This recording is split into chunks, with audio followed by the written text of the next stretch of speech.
Afya ya uzazi bado ni changamoto kubwa kwa mataifa yanayoendelea, Kenya ikiwa miongoni mwao, huku wanawake wakikabiliwa na changamoto za kutafuta suluhu ya maradhi mbalimbali yanayofungana na uzazi, maradhi ya fibroids ikiwa miongoni mwao.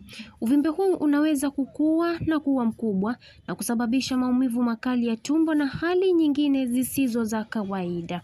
Aidha, wataalamu wa afya wakiorodhesha ugonjwa huu kwa aina 3 ambazo hutoa dalili tofauti kulingana na ukubwa wake.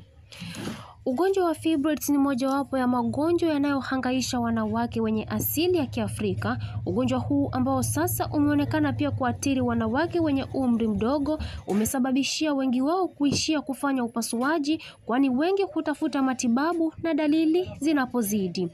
Nimekuwa mwanahabari wako Binti Mercy Nasike na hii ni Sauti Classic Media. Ungana nami ndani ya kipindi cha Sauti ya Afya Ijumaa ili uweze kupata maelezo zaidi kuhusiana na ugonjwa wa fibroids.